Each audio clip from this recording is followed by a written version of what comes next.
hire somebody who is good at something and can learn how to do something else, equally well, then that's the kind of person you want. Because no matter where you put them and how they grow and develop, they will always be useful.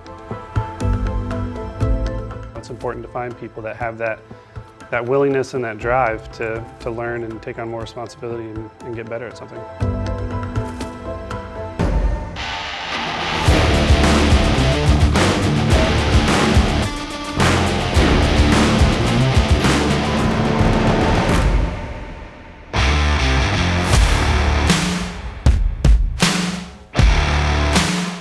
So we're on the corner of the plant where we've got all our DEF fluid and off-road diesel for all of our tractors, the loaders, the excavators, everything else like that. We've got our liquid AC, which is what actually makes the asphalt black. That's imported by a big tanker truck that we have, and it's sucked in through there and it loads up those. Those each have dials on them where we can tell how full or empty they are. This is where we have lime. That's where the lime gets inserted into the asphalt. Most jobs actually call for lime in the material. It's something that strengthens the asphalt once it's hardened. To furthermore inspect that is the ingredients we use, just like y'all cook at home. This is how we make asphalt. Got to use lime, got to use tar. That's our super glue, okay? That's our paint, that's what colors our mix. And that's what makes your roads look beautiful in the state of Georgia. The final product that comes through all this, that's where it all gets stored. So you got silo 1, silo 2, silo 3. So if you're running, we can run up to 3 different mixes, not at the same time, but run up one silo. Each silo holds around 200 tons roughly. So you can put 200 tons of binder up, 200 tons of topping up, and then 200 tons of base up. And you can load out your base, load out your binder, then load out your topping. If you look, there's a conveyor that goes straight up there to the flagpole, right? Then there's more chains that go directly like a T. And then there's 1, 2, and 3 that they go drop in, and the computer system will tell it which way to go.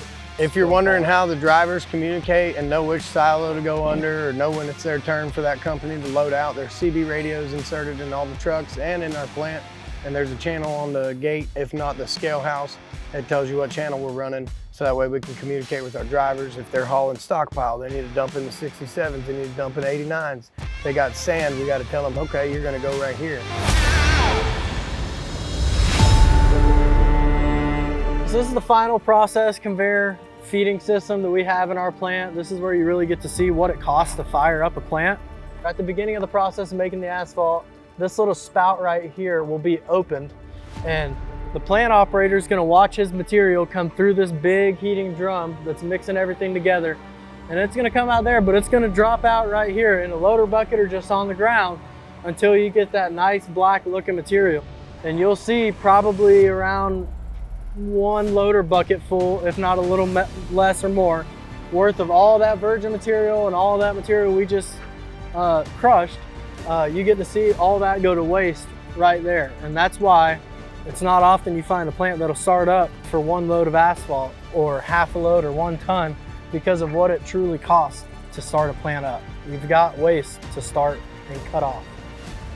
So, and to carry on from this chute, once the material is good and it is dark and it is black, we like to bring it up to the silos, and depending on which material we're running, it'll go into silo 1, 2, or 3. Truck drivers will pick up and it'll dump out into the trucks. Right here is where the asphalt gets dumped into the truck. The truck driver pulls up right here, tells them what company and what crew they're running for.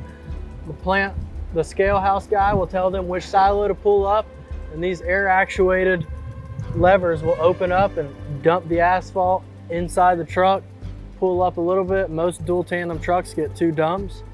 And then once it's ready, they blow that big loud air horn underneath there, and that'll tell the truck to go ahead and exit off the scale and get their ticket and bring it to us. And if you look a little closer into detail, we've got cameras at each silo, so we can tell if we got that truck pulled up enough. If his tailgate's locked, you can see that little gap of light right there. So it's just protocol for us. If they hit something, we know, we didn't do that, because after a long day's worth of work, a lot of stuff can happen. So we like to keep everybody accountable and just keep our safeness aware. Because if they get to a job and they dump out and there's 2 bucketfuls of millings in there, they're gonna call the plant and say, hey, you sent me bad asphalt. we're gonna go on the camera. 9 times out of 10, that guy didn't dump out his trash from the job and he just went and got loaded with asphalt. So it's almost a security for us too, in our quality of asphalt. We try to catch it as we see it. Everybody misses stuff every once in a while, but we try to stay on top of that.